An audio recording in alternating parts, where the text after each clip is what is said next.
मेरे माता पिता ने जन्म होने के बाद काशी में, जैसा कि बताया जाता है, मेरा जन्म हुआ और इस लायक जब हो गया कि अब नामकरण होना चाहिए तो मेरा नाम रखा रतिशंकर त्रिपाठी। साथ, सहयोग, समर्थन और ब्राह्मण परिवार में जन्म लेने के कारण शिक्षा दीक्षा ग्रहण करना अनिवार्य होना था, तो इसलिए पढ़ता भी चला गया। तो काशी हिंदू विश्वविद्यालय से मैंने दोहरी स्नातक स्नातकोत्तर उपाधि प्राप्त करने के बाद विद्यावारिधि उपाधि भी प्राप्त की। तो इससे मेरा नामकरण यह हुआ डॉक्टर रतिशंकर त्रिपाठी। बचपन से, बाल्यावस्था से ही रंगमंच पर देखना, करना और उसमें घुस करके रहना शौक होने के कारण कई बार मारा दुत्कारा गया, लेकिन जितनी बार डांट हमने खाई उसका हजारों लाखों गुना प्रशंसा भी मुझे प्राप्त हुई। जिस आनंद को लेकर के आज मैं जी रहा हूं और अपनी जीविका का साधन भी बना लिया हूं, प्रसन्नता पूर्वक निर्वहन कर रहा हूं और इस मंच के साथ अपने जीवन को भी अभिमंचित कर दिया। कारंत नाम बहुत सुनते थे कि कोई इस नाम के एक व्यक्ति हैं जो बड़े विशाल हैं, बड़े महान हैं, बड़े विद्वान हैं। और अक्सर मैं बहुत सूक्ष्म था, बहुत छोटा था नाटक थिएटर के फील्ड में, और जब मेरा पदार्पण हुआ था तो सभी गुरु थे, शिष्य मैं अकेला था। तो बड़ी बड़ी बातें, बड़े बड़े नाम होते थे। तो जैसे अंग्रेजी का ज्ञान जिस बच्चे को न हो, उसके सामने अंग्रेजी या उसके शब्द बोलिए तो भयभीत हो जाता है।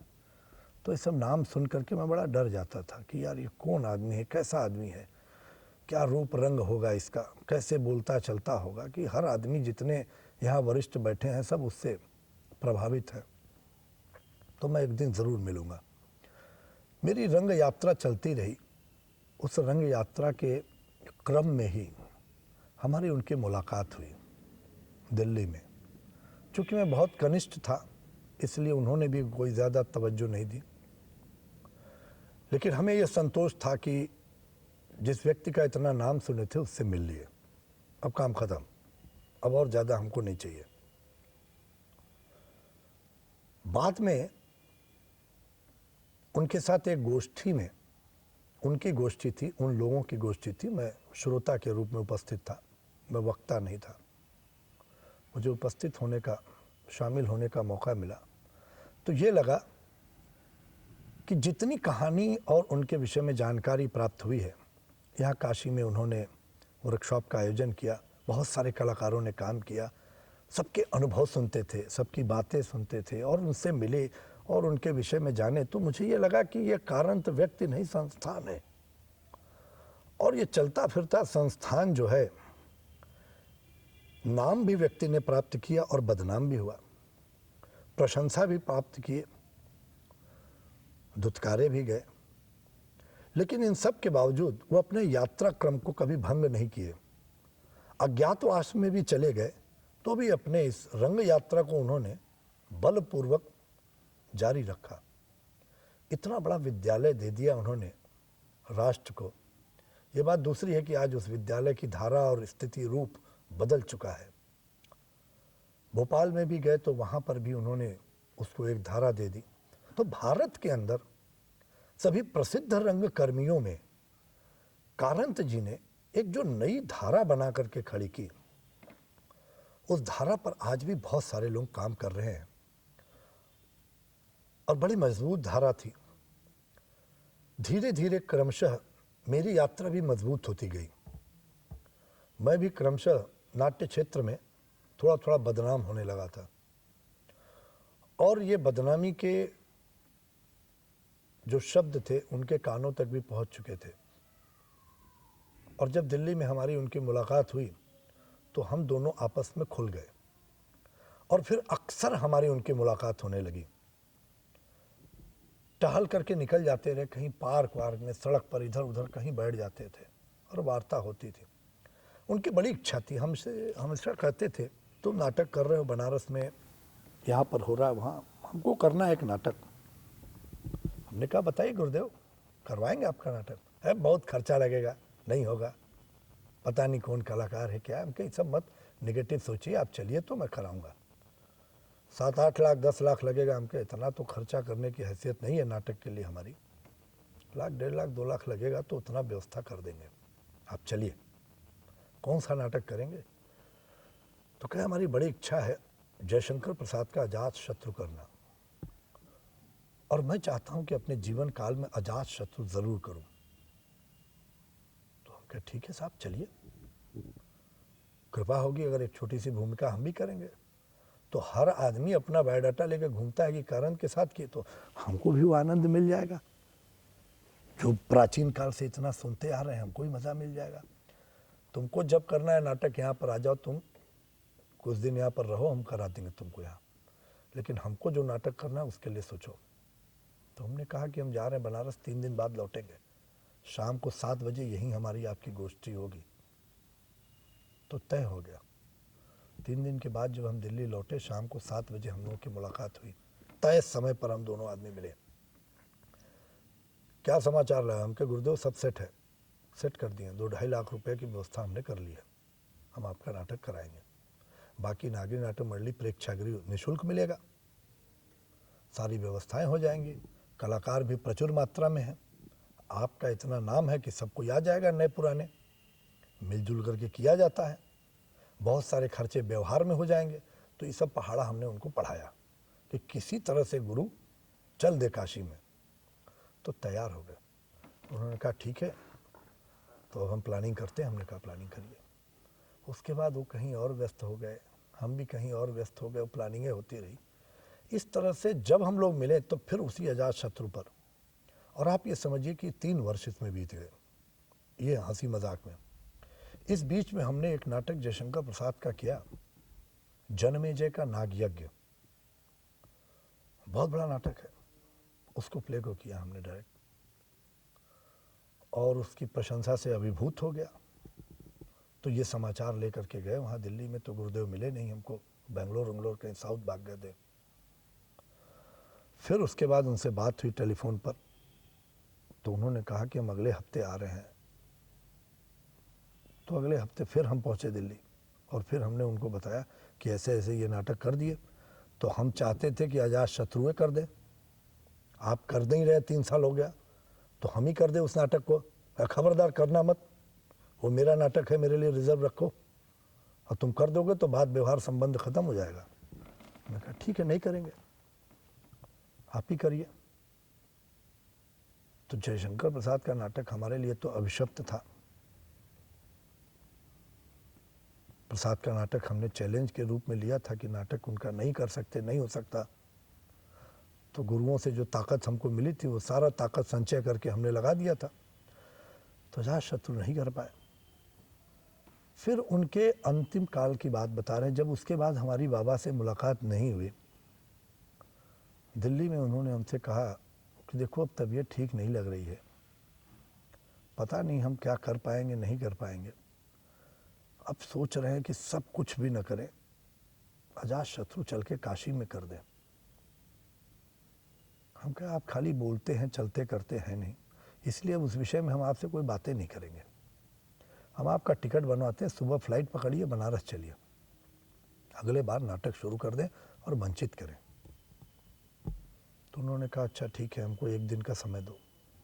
1 दिन समय लिए, हम 2-3 दिन इधर उधर व्यस्त हो गए। उसके बाद मिले तो कहे हम बेंगलोर जा रहे हैं, टेलीफोन पर बात हुई कि बेंगलोर जा रहे हैं और वहाँ से हम सीधे बनारस आएंगे। वो जो बेंगलोर चले गए उसके बाद वो वहाँ से लौटे नहीं, और मुझे उनकी जो खबर मिली, उनके शरीर के शांत हो जाने की खबर मिली। उसके बाद बाबा से हमारी कोई बात नहीं हुई।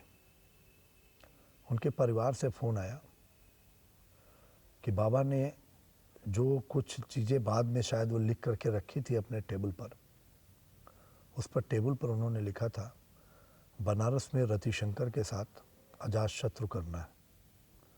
तो वहाँ से किसी महिला ने हमें फ़ोन करके बोला कि आपका नंबर और नाम ये लिखा था, बाबा का शरीर शांत हो गया है, तो आप देखिए कि कैसे क्या हो सकता है। हमने कहा अगर मुझे शक्ति हुई, तो उन्होंने मना किया था और लिखा है साथ में करना है, तो उनकी तस्वीर रख करके कभी अजातशत्रु करने का प्रयास करूँगा। कर सका तो, अब तो वो नहीं है, तो उसके बाद फिर नहीं कर पाया। बीच में प्रोफेसर देवेंद्र राज अंकुर जी के साथ बात हो रही थी, तो हमने कहा बाबा की ये इच्छा थी, क्या करें, हमको समझ में नहीं आ रहा है, कुछ आप लोग डिज़ाइन करिए प्ले को, तो करवा दिया जाए प्ले वहाँ ले चल के। तो बहुत झमेलिया नाटक है, दूसरा तीसरा सोचो और खुद करो, नहीं तो जा करके हमको उसमें मत फंसाओ। हम कह रहे दे दीजिए स्कूल से किसी आदमी को जा कर के कर दे वहाँ पर प्ले। मर गए बेचारे बाबा, उनकी इच्छा रही, कर देते, नाटक हो जाता।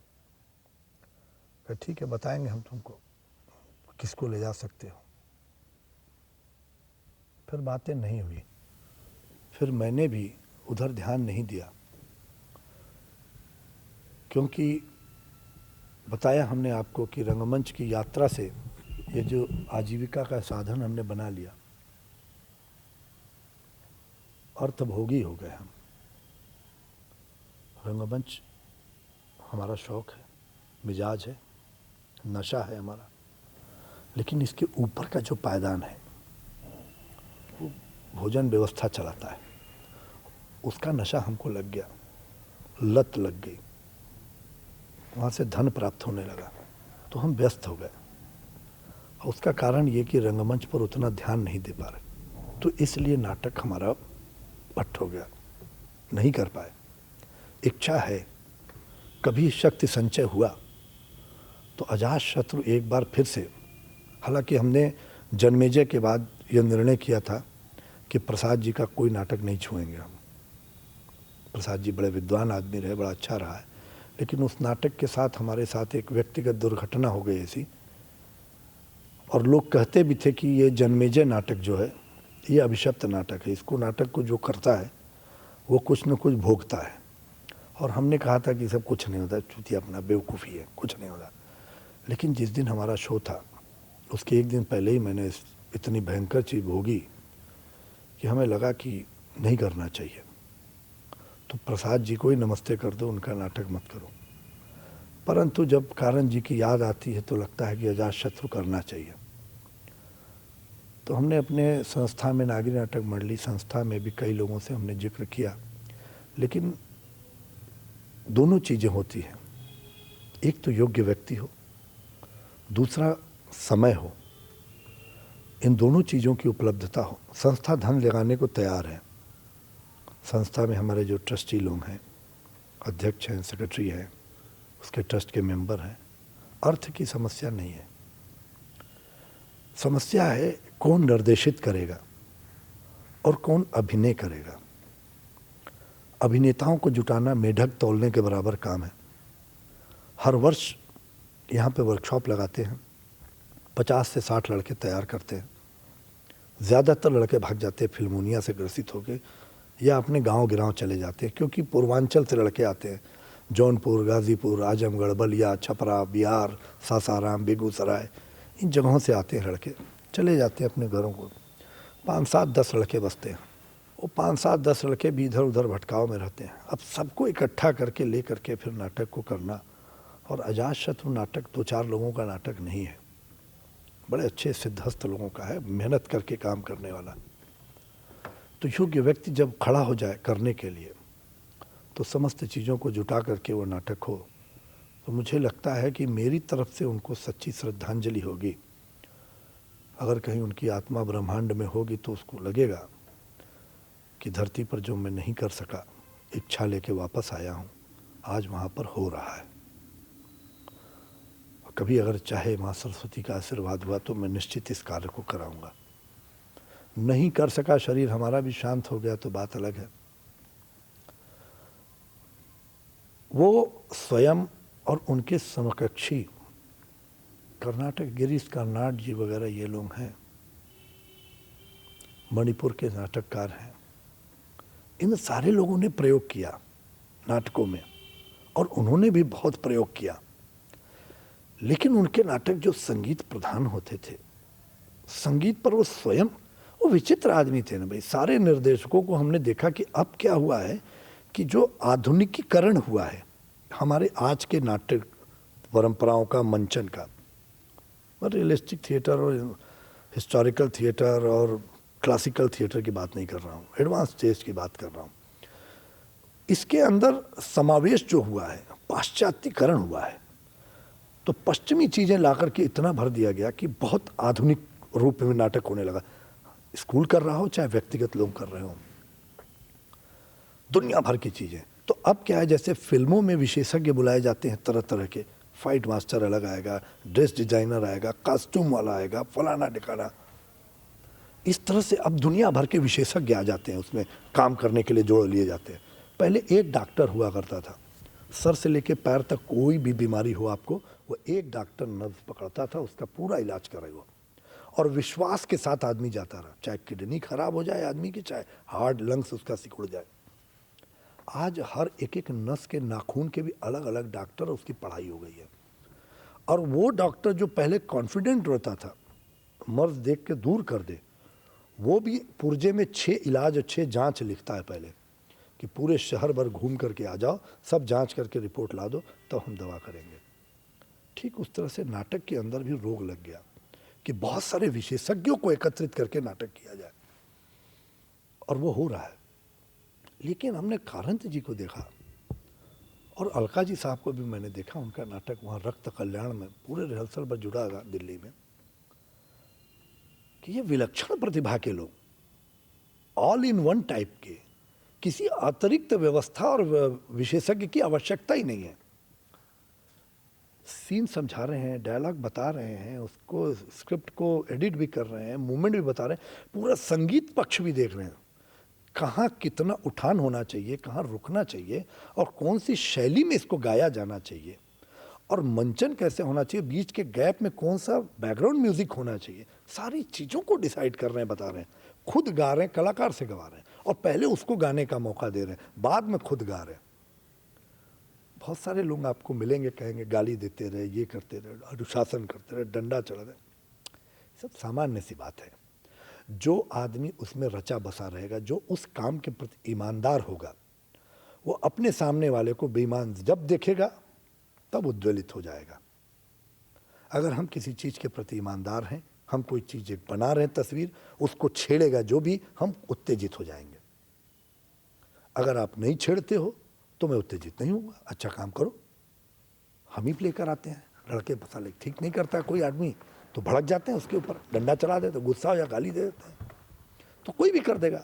हमारे गुरु लोग जब हम सीखते थे नाटक, जब हम मंच पर करते थे, हमारे ऊपर गुस्सा जाते रहे, नंदलाल मेहरोत्रा जी, ये लोग सब कोई रहे। डॉक्टर राजेंद्र उपाध्याय जी के निर्देशन में जब उन्होंने हमको उतारा, बहुत से निर्देशकों ने हमको दुत्कार दिया, भगा दिया, उन्होंने मंच पर उतारा हमको, छोटा छोटा महाराज की जय हो टाइप का रोल हमको मिला था, एक एक लाइन का, और उसके अंदर हमारी सेवाओं से नाटक के प्रति और रोज उपस्थित होकर के पूर्वाभ्यास में शामिल होने से प्रभावित हुए होंगे शायद वो, तो वो रोज एक एक किरदार बढ़ा देते थे हमारा, उस रोल की लेंथ नहीं बढ़ती रही, एक दूसरा रोल ऐड होता था। कि उसमें जब एक एक छोटा छोटा किरदार उन्होंने बढ़ाया, तो एक स्कंदगुप्त का नाटक था, जयशंकर प्रसाद जी का स्कंदगुप्त, उसमें स्कंदगुप्त के राज्याभिषेक का दृश्य था, तो पुरोहित की भूमिका हमको मिल गई, तो चौथा किरदार था उस एक ही नाटक में हमारे लिए। और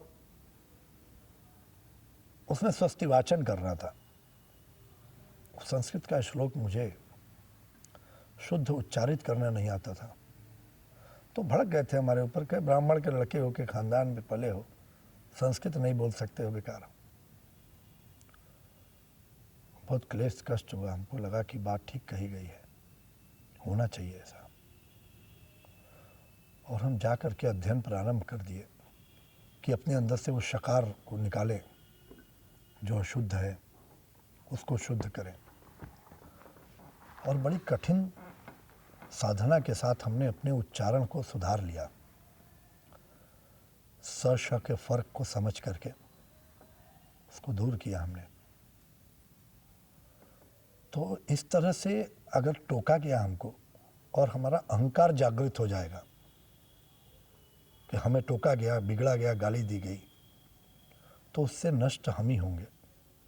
जिसने बिगड़ा उसका कुछ भी नहीं होगा। ये बात उन गुरुओं के डांट डपट के बाद मुझे समझ में आ गई और आज उसका हमको आनंद मिल रहा है। अब जब हम प्ले कराने खड़े होते हैं या बात करते हैं किसी से आम जनजीवन में भी, और सामने वाला अगर अशुद्ध बोलता है तो कान में लगता है जैसे शीशा उतर रहा है। तो निश्चित तौर पर जब हमें टोका गया तो हमारे भी शब्द उसी तरह से लगे होंगे, इसलिए मुझे टोका गया। निश्चित तौर पर आज इतनी साधना करने वाले कम लोग मिल रहे हैं, इतनी मेहनत करने वाले कम मिल रहे हैं।